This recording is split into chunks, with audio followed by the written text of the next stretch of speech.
Hello friends. संपूर्ण प्राचीन इतिहास के सभी महत्वपूर्ण प्रश्न टॉपिक वाइज टॉपिक हम लोग आइडियो फॉर्म में देखने का प्रयास करेंगे और उसको हम समझाने का प्रयास भी करेंगे जितना भी क्वेश्चन पेपर में आया हुआ है।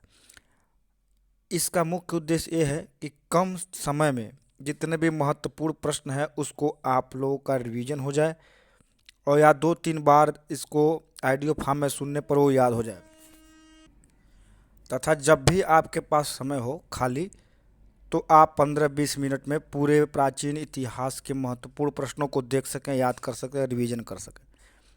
इसी उद्देश्य के लिए इसको बनाया जा रहा है।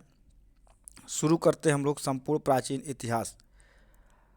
प्राचीन भारतीय इतिहास के विषय में जानकारी मुख्यतः 4 स्रोतों से प्राप्त होती है, जिसमें प्रथम है धर्म ग्रंथ से, दूसरा ऐतिहासिक ग्रंथ, तीसरा विदेशियों का विवरण से और चौथा पुरातात्विक संबंधित साक्ष्य से।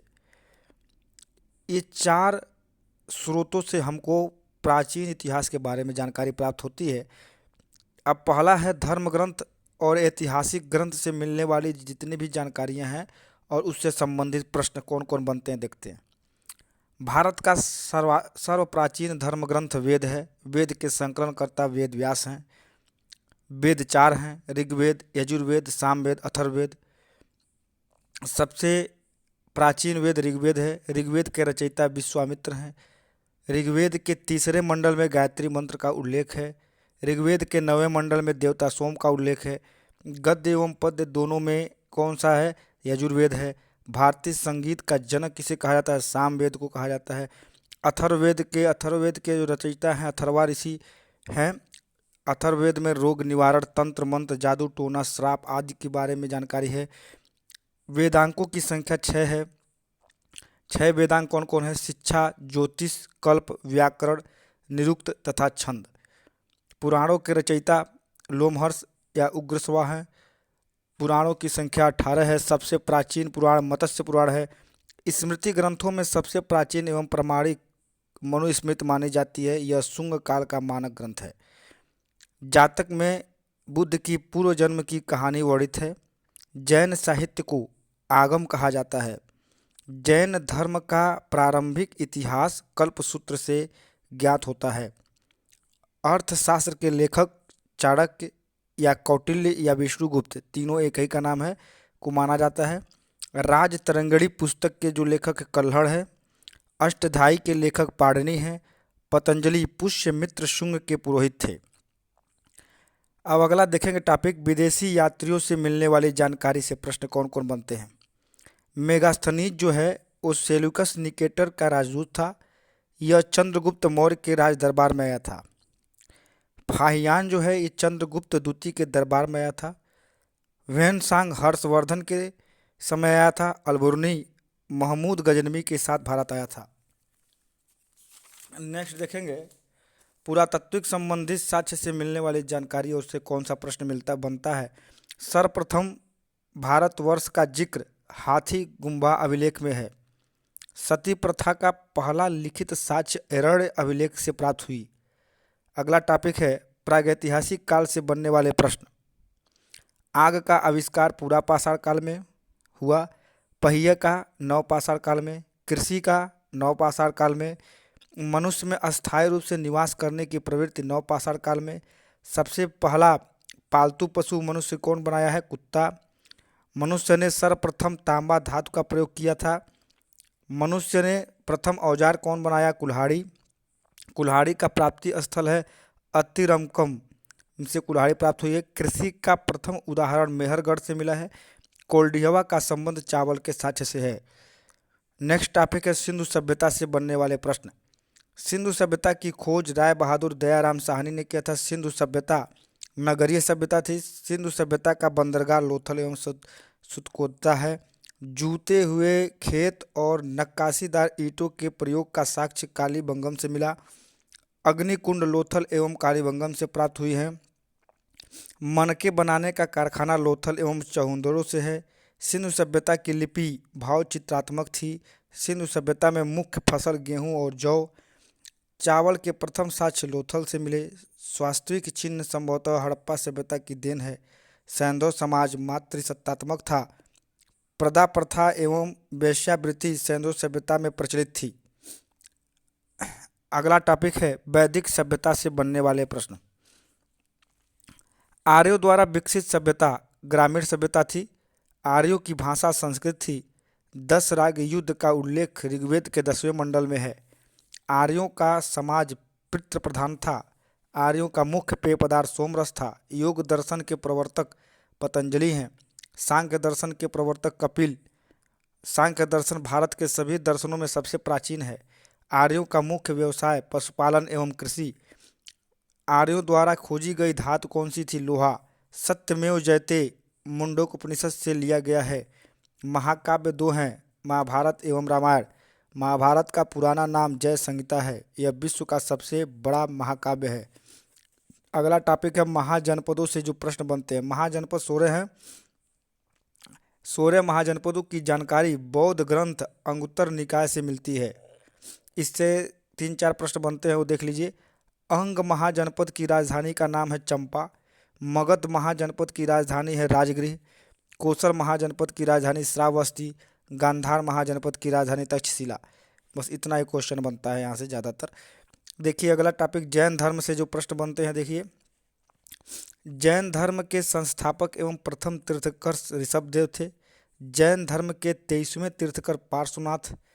जैन धर्म के 24वें तीर्थकर महावीर स्वामी। ये जैन धर्म के अंतिम तीर्थंकर भी थे।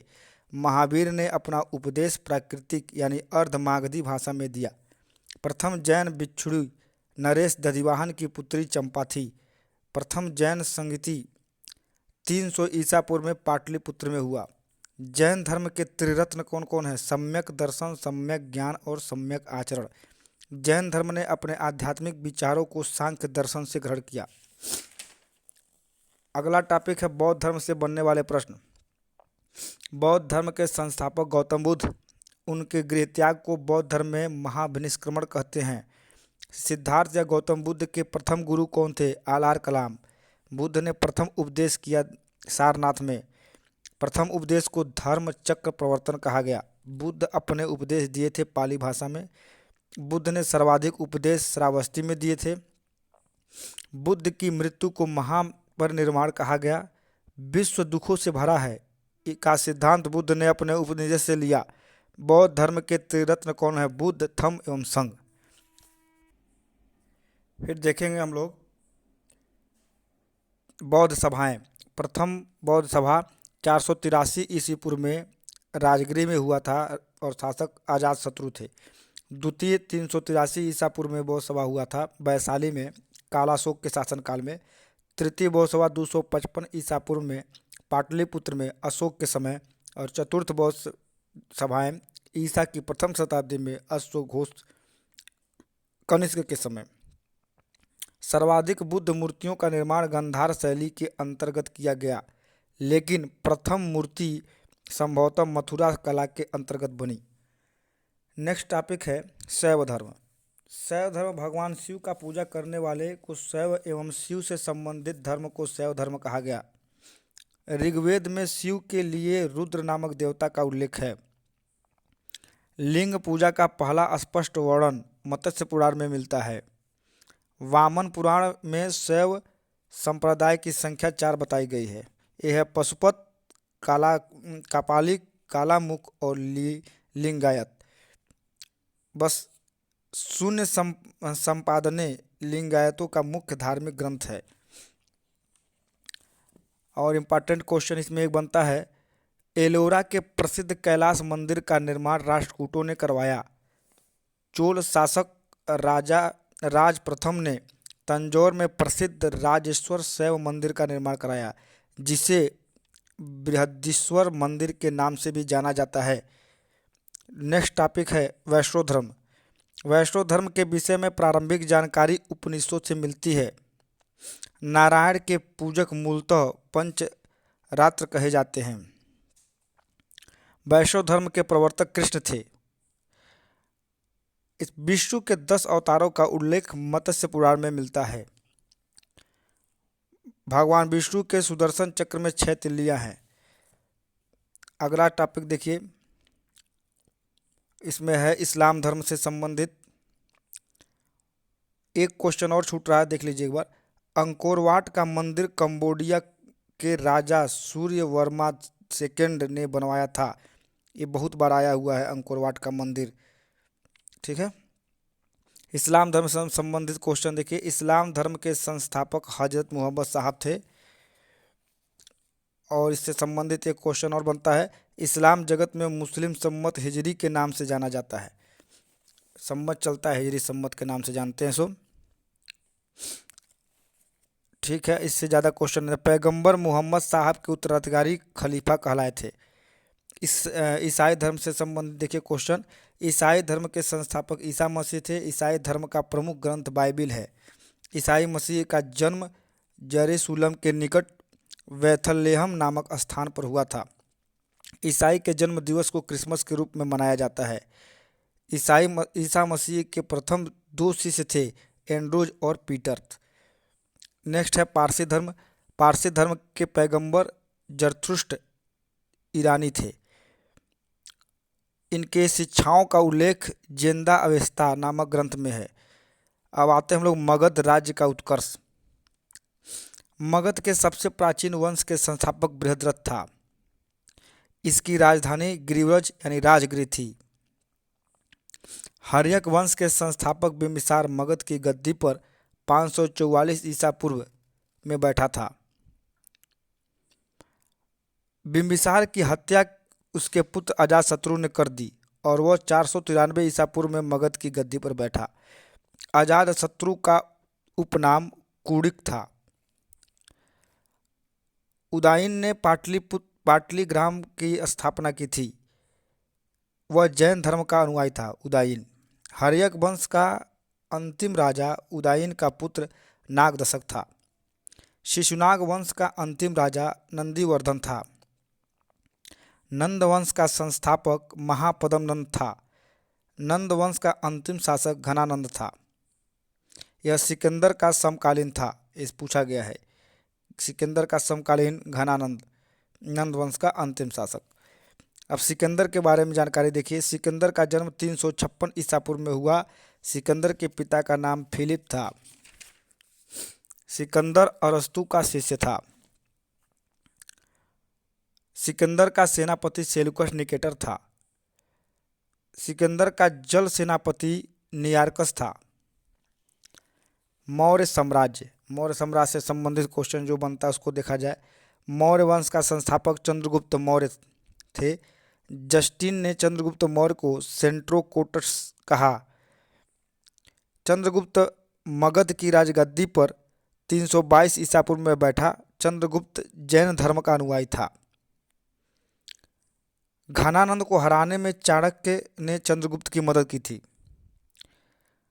चंद्रगुप्त ने अपना अंतिम समय कर्नाटक के श्रवणबेलगोला नामक स्थान पर बिताया। मेगास्थनीज सेल्यूकस निकेटर का राजदूत था जो चंद्रगुप्त मौर्य के दरबार में आया था। चंद्रगुप्त मौर्य ने जैनी गुरु भद्रबाहु से जैन धर्म की दीक्षा ली थी। चंद्रगुप्त मौर्य की मृत्यु 298 ईसा पूर्व में श्रवणबेलगोला में उपवास द्वारा हुई। अगला क्वेश्चन बिंदुसार से संबंधित क्वेश्चन। बिंदुसार चंद्रगुप्त मौर्य का उत्तराधिकारी बिंदुसार हुआ। अमित्रघात के नाम से बिंदुसार जाना जाता है। अमित्रघात का अर्थ है शत्रु विनाशक। बिंदुसार आजीवक संप्रदाय का अनुयायी था। वायु पुराण में बिंदुसार को भद्रसार कहा गया है। जैन ग्रंथों में बिंदुसार को सिंहसेन कहा गया है। अशोक से संबंधित क्वेश्चन। बिंदुसार का उत्तराधिकारी अशोक महान हुआ जो 269 ईसा पूर्व में मगध की राजगद्दी पर बैठा। राजगद्दी पर बैठने के समय अशोक अवंती का राज्यपाल था। प्लिनी का कथन है कि मिस्र का राजा फिलाडेल्फस टालमी सेकेंड ने पाटलिपुत्र में डियानिसियस नामक एक राजदूत भेजा था अशोक के दरबार में।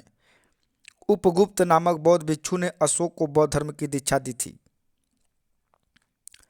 भारत में शिलालेख का प्रचलन सर्वप्रथम अशोक ने किया था। अशोक के शिलालेख की खोज 1750 ईस्वी में पाद्रेटिफ हैंतलेर ने की। इनकी संख्या 14 है। अशोक के शिलालेख पढ़ने में सबसे पहली सफलता 1837 ईस्वी में जेम्स प्रिंसेप को हुई। कौशाम्बी का अभिलेख, जो रानी का अभिलेख कहा जाता है। अशोक का सबसे छोटा स्तंभ लेख रिम्बुदेई है। अशोक का 7वां अभिलेख सबसे लंबा अभिलेख है। ये तो था अशोक से संबंधित क्वेश्चन। अब आगे देखते हैं इंपॉर्टेंट क्वेश्चन के श्रेणी में। अर्थशास्त्र में गुप्तचर को गूढ़ पुरुष कहा गया तथा एक ही स्थान पर रहकर कार्य करने वाले गुप्तचर को संस्था कहा जाता था। अशोक के समय जनपदीय न्यायालय के न्यायाधीश को राजू कहा जाता था। बिना वर्षा के अच्छी खेती होने वाली भूमि को अदेव मातृक कहा जाता था। स्वतंत्र वेश्यावृत्ति को अपनाने वाली महिला रूपा जीवा कहलाती थी। नंद वंश के विनाश करने में चंद्रगुप्त मौर्य ने कश्मीर के राजा प्रवर्तक से सहायता प्राप्त की थी। मौर्य शासन 137 वर्षों तक रहा। मौर्य वंश का अंतिम शासक बृहद्रथ था। इसकी हत्या इसके सेनापति पुष्यमित्र शुंग ने 185 ईसा पूर्व में कर दी और मगध पर शुंग वंश की नींव डाली। अब शुंग वंश देखिए कौन था। पुष्यमित्र शुंग, जिसने मगध पर शुंग वंश की नींव डाली, ब्राह्मण जाति का था। शुंग शासकों ने अपनी राजधानी विदिशा में स्थापित की थी। भरहुत स्तूप का निर्माण पुष्यमित्र शुंग ने करवाया था। शुंग वंश का अंतिम शासक देवभूति था। सिमुक ने 60 ईसा पूर्व में सुशर्मा की हत्या कर दी और सातवाहन वंश की स्थापना की। सातवाहन शासकों के समय प्रसिद्ध साहित्यकार हाल एवं गुढ़ाढ़ थे। सातवाहन शासकों ने चांदी, तांबे, सीसा, पोटीन और कांसे की मुद्राओं का प्रचलन किया। सातवाहन अपना सिक्का ढालने में जिस शीशे का इस्तेमाल करते थे उसे रोम से मंगाया जाता था।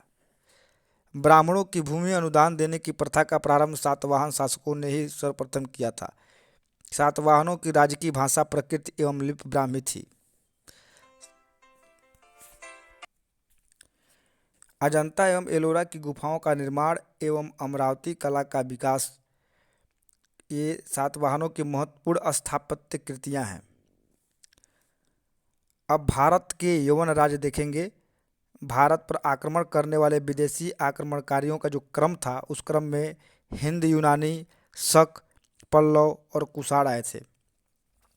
अब इससे संबंधित, शक से संबंधित कितने क्वेश्चन बनते हैं, कुषाण से संबंधित कितने हैं, फिर गुप्त साम्राज्य से संबंधित कितने क्वेश्चन बनते हैं, इसको दूसरे पार्ट में देखा जाएगा।